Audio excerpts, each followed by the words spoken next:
Welcome to the Power Source Podcast. My guest tonight is a good friend. He's an author and a speaker and the founder of Revival Makers Ministries. He was also named as one of the top 50 influential Latino Republican leaders in the country. Tony Suarez, welcome to the Power Source Podcast. I am so honored and excited to be here. I really appreciate you taking time to be with us this week. Listen, I want to get into a whole lot of things with you. I know we have just about 30 minutes that we're going to be chatting, but before we do that, I've got to tell the people at home, if you're ever traveling, you want to take Tony with you. If you have an opportunity to travel with Tony, like I will never forget when we were in Chicago last year, every day he had some new food, some new pizza being delivered to where we were, and it was all amazing. I had no idea you were such a foodie. Well, when you live on the road, you have to know where to get pizza, where to get ribs, where to get steak. And then Chicago is my hometown. So I have all kinds of places that I like to go there. And if you see behind me, you only see a few of them. But on this wall, there's 246 mugs, all the different cities, states, countries I've been to. So, I want to preach and I want to eat. I love to do both. Come on, it's fellowship. We got a fellowship, brother. That's right. Now, just for the record, favorite pizza in Chicago, what is it? Well, Pope Leo and I, we like the same pizza. Aurelio's Pizza is our favorite pizza. And we had it, and it was really good. And Yeah. I wish we had it down here in Texas. Well, I wish I had it right now. I know. All of a sudden, I'm hungry again. I don't know Right. why. Listen, there's so much I want to talk to you about. Obviously, there's a lot that's been happening in recent days and recent weeks, especially with ICE and the deportations. I actually had a friend of mine that reached out to me today, and he asked a question, and I want to pose it to you because I want to just jump right into it. He asked me, he said, do you believe that ICE is racially profiling right now in their deportation strategy? And I want to ask you, what do you think is happening? Because Tony, here's the deal. For years, we've watched under the Biden administration, we've watched as people came across the border from China, from Pakistan, from Africa, Nigeria, all these places around the world. It does seem like most of the deportations that are taking place are of people that are of Hispanic origin. Mm-hmm. So what's your thoughts on all this? So the first question, are they racial profiling? Absolutely they are. But the nuance to that is it's also geographically dependent, okay? Along Minnesota, upstate New York, the Michigan where you're bordering Canada, it's a little different there than in the rest of the country. Because as much focus as we put on the southern border, there's also issues at our northern border. So it looks different when you're talking about the Canadian border and the Mexican border. Now, when it comes to places like Illinois, Tennessee, Texas, California, Arizona, Florida, all of those other states, yes, they are racially profiling. There's no other way to do it. If they see a car, they see a van full of darker complected, Hispanic-looking individuals, the ICE agent or the police are going to be more prone to pulling that van over than if it was a van full of Caucasians with blonde hair and blue eyes. Now, I'm not playing the race card. I'm speaking what's Sure. the obvious. They have been told to target a group that we know there's millions that are in the country undocumented, they're illegal or undocumented, and so they've been told to target that group. And so they're told they're predominantly Hispanic, they look this way, this height. So yes, that's what the police are looking for. Now, a few years ago we did an event called Revival on the Border. We did tent revivals all along the southern border, and the Victory Channel and Flashpoint, Gene Bailey, Brother Copeland, everybody was a part of making that happen, right? When our intercessory prayer team went and walked the southern border, because we walked the entire border and prayed over that border, the IDs that they were finding scattered along the southern border was not mainly Mexican, Salvadorian, Guatemalan, Honduran. They were finding, it was Jamaican, it was Asian countries, African countries. That was the majority of what they were finding. It was actually very surprising to us it was surprising to us that that's the majority of the IDs that were just scattered along the southern border that were left there when people were crossing. It's surprising that when deportation efforts are taking place, that's not what we're seeing in the numbers. Right. So it is a very complex issue. We must have a secure border. You can't have open borders. We must remove the criminal, illegal element that's within the country. But we must also do so in a merciful way that has some type of common sense approach. I You agree. have people that have been in the country 20, 30, even 40 years. Right. And it's easy to look at someone and say, well, they should have come the right way. Well, the more you delve into the issue, the more you're going to find out there really isn't a right way. The system's been broken forever. So I advocate for the building of the wall, but I've always said we don't have a wall problem, we have a door problem. The Mm. entry exit system is what has to be fixed so that we can finally see a real solution. And I'm thankful for President Trump. I'm thankful that the southern border is the most secure it's ever been in our lifetime. But now someone needs to go in and fix the door because the door is still broken. I'm so glad you said that because that is exactly the case. I know when you and I have chatted at other events over the years, we've talked about that very thing because it's easy to go, hey, we just need to send everybody out. I feel like we're very quickly going from an America first outlook to there's those on the right side of the aisle that are almost going to an America only kind of vibe. And it's such a black and white issue for them that they're losing their sense of humanity. I mean, I remember when you were doing the revival down at the border, we would have on the social media feeds for like Victory and Flashpoint. Sometimes it got really heated because there were people like, we almost upset that we were evangelizing, that you were taking time to go down there and do what you do. And I love what Rick Green said. I'll never forget it. He said, we can walk and chew gum at the same time. Absolutely. We can advocate for strong border policy while also loving them as humans, loving these people, sharing the gospel with them. And I think a lot of times when we get into the politics of it all, Tony, we forget that we're actually dealing with human lives as well. And if we sent if we sent everybody out that was here illegally, the reality is we would crash the U.S. economy Yes. like that. And that's the thing I don't feel like anybody's talking about. So George W. Bush, and again, I understand there's people, on the right that have issues with George W. Bush, but if you go back and read his autobiography, there's a chapter in there about immigration reform because they were close to a solution back during his presidency, and then it all fell apart. And he talks about that.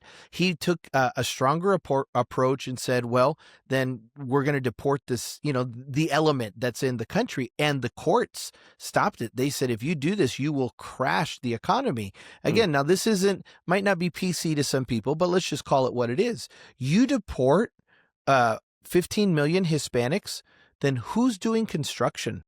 Who's cleaning the hotels? Who's working in the restaurants? This is the service industry. This is the construction crews. These are the landscaping crews. And I know for some don't stereotype, but honestly, that's what there is. There's these two signs. This is how we always described it. There's two signs at the southern border. One says, do not enter. But then there's this other sign. It's kind of like Las Vegas bright lights. Help wanted, inquire within. Yeah. And entrepreneurs would send scouts to Guatemala, to Honduras, to Mexico and say, hey, if you can just get to the U.S., we have jobs waiting for you. And yes, some of those were Republicans. Those were conservatives. We like cheap labor. Who's going to pick your crops? Who's going to milk your cows? You deport that element, we're going to be in serious trouble. That's why we've always said there has to be a common sense approach. And it begins with closing the southern border, securing the southern border, which we've done, which now means we can move on to step 2, step 3, and so forth. So real quick, before we move to the next little phase of this conversation, where do you feel like we're at in that? Do you feel like we are to the place now where President Trump is ready to have that conversation? Or do you feel like he's getting a lot of pushback even within his own ranks to just continue to hit in those deportation numbers and let that be the thing that hopefully keeps the base satiated, going into the midterms? Yeah. So I believe with all my heart that President Trump has the ability to bring immigration reform to the country once and for all. And I believe he wants to do that. And he has had those conversations. When you have a man or a woman elected the president of the United States, though that man or that woman in the future is the face, the figurehead, the leader, there's an administration of hundreds that's around them that are influencing policies and bringing these things to pass. I do feel that there's some people within the administration that that don't have the best motives when it comes to immigration reform, or maybe they're not the voices that I wish had access to the Oval Office sometimes. And I don't want to call any names out Sure, on this sure. podcast because never want to call Stephen Miller out. But there are some voices that I wish had it that didn't have the ear of the president. But Sure. in our conversations, Pastor Sam Rodriguez is my pastor. I've worked with him in the National Hispanic Christian Leadership Conference. Those conversations have been had with President Trump, and he is open to immigration reform, to practical, common sense immigration reform. And again, it started with securing the border.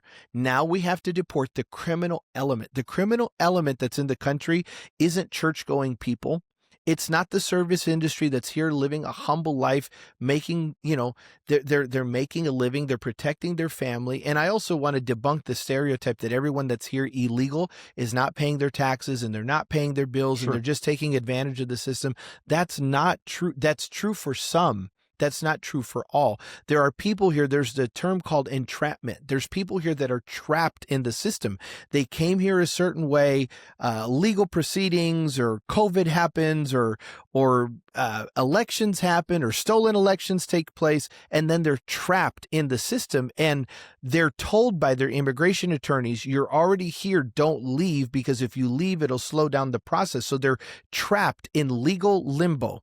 We have to deal with that. We have to deal with that bureaucracy so that we can, again, we always said after the Civil Rights Act, after the 60s, we always said that we would never have a second-class citizen in the United States again. But we do. Right now, you have this subculture of 15 to 30 million people. You don't know who's here. So how do? You bring them out of the shadows. If they can pass a background check, if they can pay a fine, pay back taxes, if they can prove who they are, if they can learn English, if they pledge allegiance to the United States, I'm not even saying give citizenship. Sure. Residency, though. Let's Yeah. know who's here. Rand Paul advocated back in 2012. This might be more information than what everybody wants, but I remember being with Rand Paul back in 2012. He was advocating for the market dictating how much or what kind of labor force we would have from the immigrant community. Because right now it's just capped. It's just it's X amount of people and that's it. But if the market, I'm going to make up numbers right now.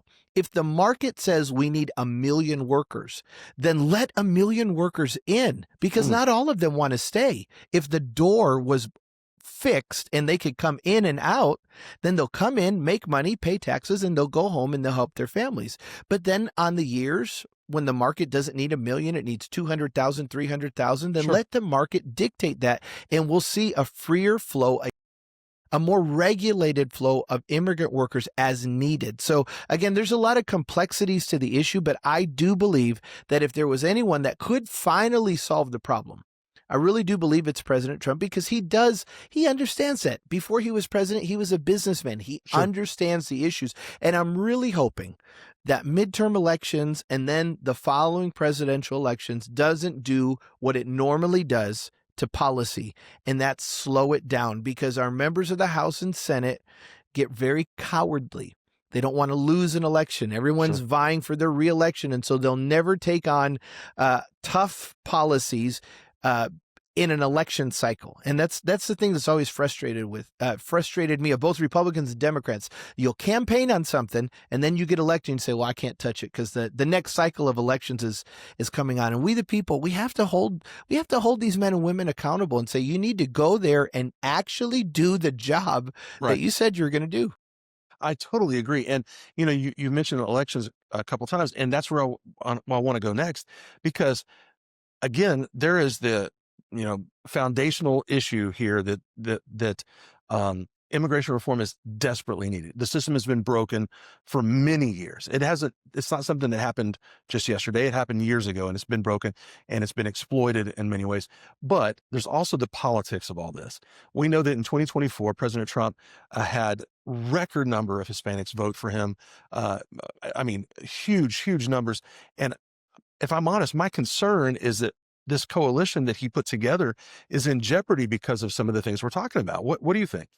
Well, I do believe it. I don't think it's in jeopardy yet, but it could be. See, they're not the Hispanic community as a whole is not married to one political party. Right. They've been lied to so many times that they're kind of an island. They've shifted right. I mean, I predicted well on the secular side, I predicted, on the spiritual side I prophesied that we would see the greatest turnout of Hispanic votes on the conservative side that we've ever seen, and we did. They came out in record numbers, right? Overwhelming. I mean, it was Oh, it was staggering. it was incredible. And so they now, and that should show people that the Hispanic community as a whole wants immigration reform. They want a secure border. But now we're kind of back to wait and see. You know, it's interesting. People should know this, that for Hispanics, the number one issue is not immigration reform. It's always been the economy, then it's criminal justice, then it's education, and then in fourth place is immigration reform. Speaking of Hispanic citizens, you know, that are able to vote. But we go to church with these with undocumented immigrants. Sure. So do some of you that are watching right now. You just don't know because, of course, we don't ask those questions in church. There's some spiritual elements to this, Jason, that I'm careful to bring up because I know it's a sensitive topic. If you deported, we don't know what the exact number is. If it's 25, 30, 15, whatever the number is, if you could deport, and I don't think you can, if you could deport that many people, do you realize that every Spanish-speaking church in America practically would close? Practically every Spanish-speaking church in America would close. That doesn't sound like a God thing. It sounds demonic. It sounds evil. What's the fastest growing segment of Christianity in America? It's Hispanics and it's Asian Pacific. You target two groups and you close the majority of their churches, and all the revival numbers that have crept up just comes crashing down. Yeah. Okay. So we need to take that into consideration. That does not mean, and it's sad we can't have this conversation without 52 disclaimers. I'm Sure. not in favor of open borders. I'm not saying it's okay that people came the way they came, but we're dealing with here we are. What do we do after 75 years of a broken policy? We have to make this work in a practical manner that makes sense. And Hispanics are waiting. I mean, they came over in record numbers to the conservative side. And now the conservative party, the Republican Party, needs to deliver and show the Hispanics that that they're not just thankful for the vote, but they're going to keep the vote for generations to come. So well said, Tony. So well said. You know, and it's one of those things I think we have to keep our eyes on it. We have to be aware of what's happening there. And as we enter these midterms in just a few months, I mean, it's important for us to keep that in front of us, that we can't just ostracize an entire group of people thinking that we're going to be able to continue pushing for the changes and politically that we're wanting to see happen. It's one of those things I think that Christians need to be praying about because it's not a black or white issue. I mean, it is from the perspective of we need to make sure that our borders secure, and we need to follow the law. But if laws are not working, we need to change those laws. That's the Right. reality. I mean, Yeah. bottom line, when things aren't working, it's up to us as individuals to put forth the legislation with our congressmen and whatever to change the laws so that it works better for all people. I believe that 100%. One of the things I wanted to get with switching gears a little bit, you know, you and I both we're church kids. We grew up in ministry. I'm a preacher's kid my whole life. You know, I've been in the ministry for a number of years as have you. Um, but several years ago, you went through you went through something that happened, and you've talked about it before, but I'd like to get into it again today because you went through the loss of your wife. I want to talk about that a little bit because I want to talk about how you, as someone that's a traveling minister, how you were able to balance something so devastating along with raising your children and along with the calling that God had on your life, and finding out how to make all that work. Let's talk about that today. Tell me a little bit about what happened. Yeah. Really, when I tell about that journey, really it starts with my father unexpectedly passing in 2015. I didn't even get to say goodbye to my dad. He passed away, and I had a new perspective of grief and sorrow that it affected me in a way that I didn't think it would. And then 18 months after my father passed away, my wife was diagnosed with leukemia and passed away just 6 months after that diagnosis. So 2015 and 2016 was the literal valley of the shadow of death. We had at that time 3 children. They were 10, 8, and 5. As reference, I'm a full-time. People call me Pastor Tony, but I'm really an evangelist. I'm a full-time evangelist. I've been in full-time ministry for 27 years, but I'm traveling, and I jokingly say I knew my kids went to school. I just didn't know what school. I knew they got on a bus. I just didn't know which Right. bus. I knew it was yellow, but there's a few yellow buses coming through the neighborhood. And when Jessica was diagnosed in February, our life changed that exact day. They gave her 2 weeks to live. Now the Lord extended her life for 6 months, but I instantly came into the role of father and mother for my children. The first conversation we had after the diagnosis and the last conversation we had before her death was about our children. That was the thing that she loved the most and mattered the most to her. The first conversation was, Tony, you have to take care of these kids. And then the last conversation before she passed away, she grabbed my arm. Whatever you do, you get my babies to heaven. That was the thing that was the most important to her. And I took it very seriously. I did everything I could, and I still try. And I've always told my kids, my 3 original, now I have 5. Now I'm in a Pentecostal Brady Bunch, but remarried some years later, for the Bible says it's not good for man to be alone. But in that original, when we were going through that, I took it very serious that I needed to raise these kids. And I told them, I said, I'm going to mess up. I'm going to do things wrong. But when you're adults, I want what will bring me satisfaction is if you look back and you can say, yeah, there was some stuff happen. It wasn't always right, but you know what? Dad tried his very best. Because that really, at the end of the day, I've tried my very best to raise those kids, to honor God, to honor their mother's memory, to live for God, to set them up in a place to be successful. It was not easy. And I learned in that season that when you try to, we get so caught up in questions that have no answers on this side Mm, of glory. that's good. We used to sing, that old song, by and by, when the morning comes and all the saints of God gather home, we will tell the story how we overcome and we'll understand it better by and by. Well, I made a decision to just say by and by to some questions that when I get to heaven, when we get to the assimilation meeting and St. Peter and all the other great apostles, they give us the rundown and they give us our manual and they give us the tour of the mansions, right? And they say, does anyone have a question?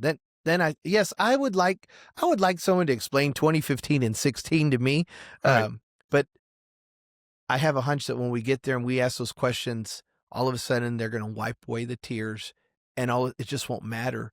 Yeah. On this side of it, I had to trust God with the unknown. And what that meant for me was I got my kids together and every day we would have communion. I was looking, I used, my little communion cup. We'd have communion every day.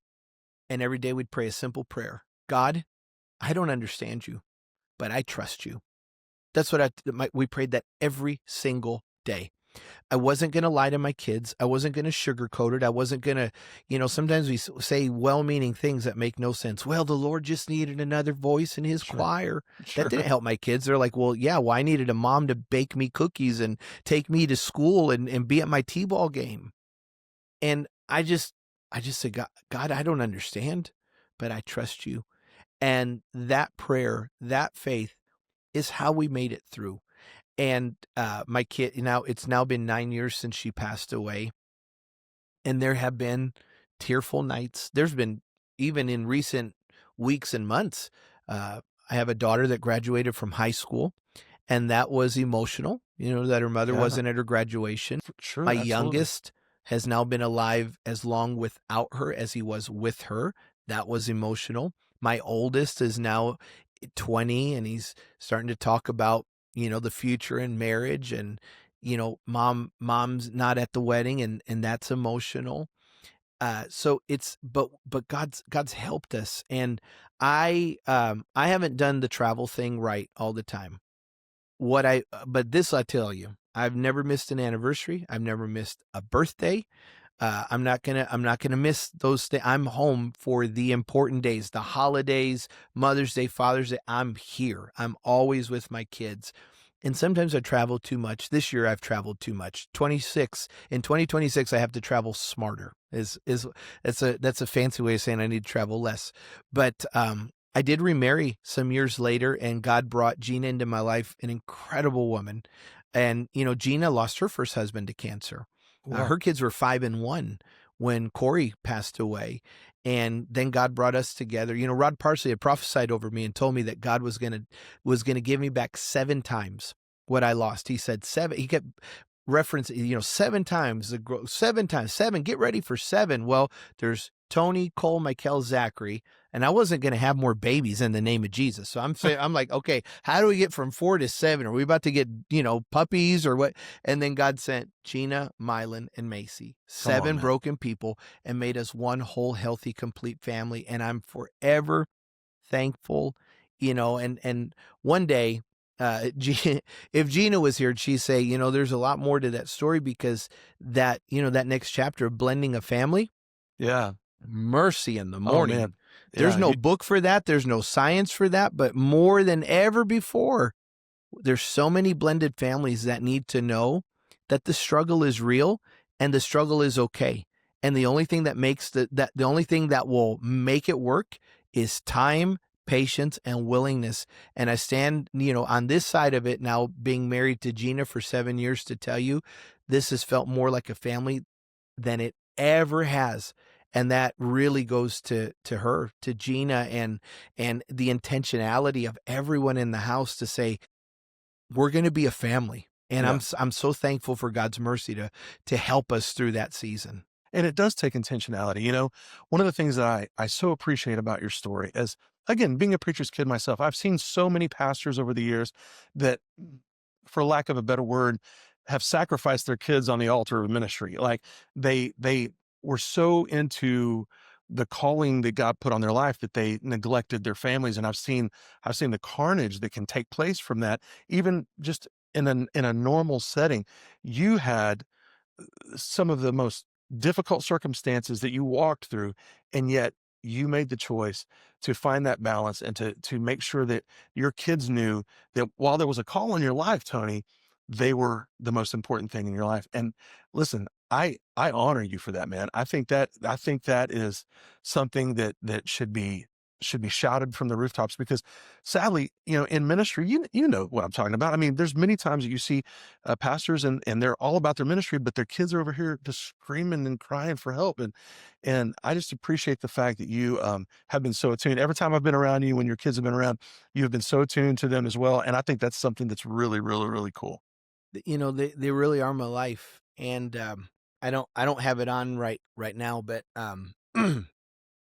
when Jessica passed away, the day that we buried her, I took that wedding band off, and I never put it back on my finger. But I went and I had a ring made, Mm. and it's three rings fused together that I usually wear on my right hand, and it's 3 rings fused together. It says Cole, Michael, and Zachary, and I wear that ring. Since that day, I got my kids together and I told them, I said, I want you to know that everywhere I go, I'm thinking about you. When I'm out preaching, I know why I'm doing it and I know what I'm coming home to. And you need to know that I'm thinking about you. And it was funny, when they were, especially when they were younger, after she first passed away, they'd look for that ring. They'd be like, hey, Dad, almost like a wife looks for her husband's wedding band. They'd look for that ring. Hey, Dad, where's that ring? And I still have that ring. And I had a second one made where I added Mylan and Macy's name to it. And then I have the Nice. original, but that's what drives me, and I've not been perfect. Golly, I know I've messed up. I know I've been on too many trips at times, and but what does it profit? This is how I feel. What does it profit me to go preach around the world, do a conference, a crusade, and then lose my family? If I get to heaven and I don't have my kids with me, I feel like I'll have failed. And I know, yeah, again, when they grow up and they're adults, they have to choose this path. They have to choose to serve the Lord. But when you get to heaven, the first voice you hear is that of the Father. It says, "Well done, faithful servant." The second voice I'm going to hear is their mother saying, "Where's my kids?" Yeah. And I don't Yeah. want to look at her and say, "I'm sorry." I'm going to meet a man named Corey McCool who I never met on the earth. It's going to, a little bit of an awkward hello. "Hey, I hear we have some things in common."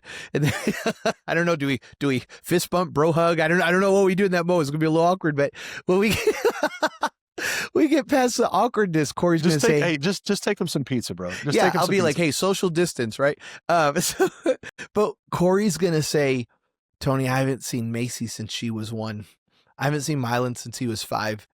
Where are they?" And I can't look at Corey and say, "It ain't happened, man. I'm sorry." And then on top of it all, that father of mine, he's going to say, "Where's my grandchildren?" That voice scares me as much as God's voice scares me, because I know in heaven there's peace and joy, but there'll be a reason to wipe away those tears, because my dad will come at me if I don't get his grandkids to heaven. But I say that in a joking manner, but really it's my conviction that it matters more to me that I get my family to heaven than anything else. And I repeat, I'm not perfect, because there is a pastor, there's someone watching and saying, "My kids aren't serving the Lord. My kids aren't, they're not doing right." That's not your fault. That's not your fault. Everyone has to choose this path, but we do our best. I don't know, someone a lot wiser than me said that when you do all that you can do, then God does what only he can do. And that's what I'm trying to do. I'm doing what I know to do, and then I'm trusting God with what only he can do. Man, that's so good, Tony. That is so good. And the results, I mean, you've sown a lot of seed over the years, and God is blessing you, and is going to continue to bless you. Before we wrap up, I just got to ask, and thank you, by the way, thank you for sharing that story again.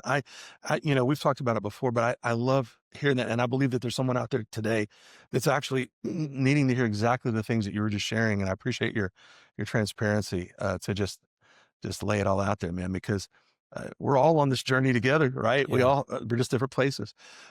Before we wrap up, I got to ask, man, I know you've recently moved into a new building. You were talking about how you were traveling before. Now you've actually got an opportunity to bring people to you. Tell me about what's happening with your ministry going into 2026.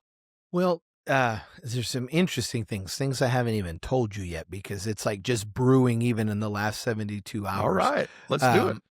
I was very inspired. I visited Perry Stone. I preached at what they call OCI of about 2 years ago. And when I walked in and I saw, he's an evangelist, but I saw this property where there was a conference center and people could come and have church conferences there. But there was also a TV studio and there was an administrative wing. And I thought, okay, yeah, this is, I could, now I see it. You can't, once you see it, you contextualize it, then you can plan for it. And then they took me to the T.L. Lowry Center. Brother Lowry, a famous Church of God evangelist, he had something very similar there in Cleveland, Tennessee. And I came home and I just put my faith in the Lord. And the Lord gave us a miracle building, and where we have a small sanctuary. We can seat about 200 people. We have our administrative wing and finishing our television studio there.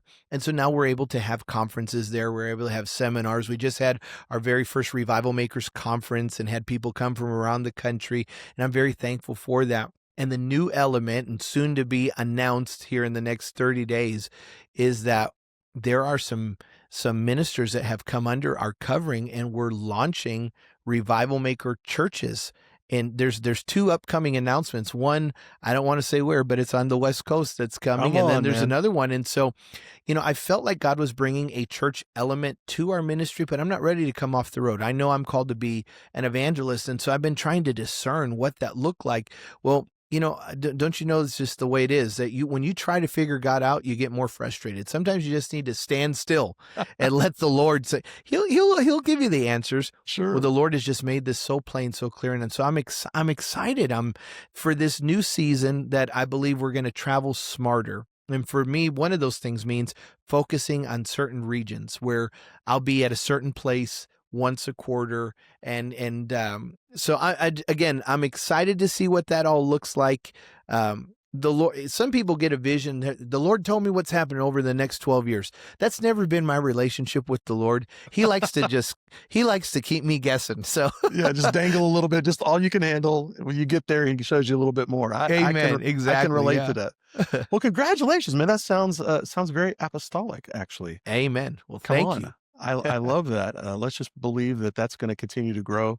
Man, I love talking. You know, you're one of those guys that when we're in the back room at an event or something, or I see you somewhere, I feel like we can just sit and chat forever because you've got so much going on. And I love your spirit, love your heart. And Well, and I love your spirit, and I appreciate you're kind, and the time that you take to visit and try all the different pizzas I want to bring come or on. have delivered to the hotel. I even think I brought like ribs. Who orders You, ribs in Chicago? This guy. you did bring ribs. Absolutely did. I had a As a bunch matter of Texans in a green room, and I'm like, "You've never had ribs till you had Chicago ribs." I'll tell you what was funny was one night you had ordered a pizza to come in. Yeah. And then some of our crew drug you to another restaurant. And as you're walking out the door, you're like, hey, Aurelio's is delivering here in 5 minutes. You guys can have it. And I was like, let's go, man. Come on. Come on, Holy Ghost. We tore that up that night. I tell you, it was really, really good.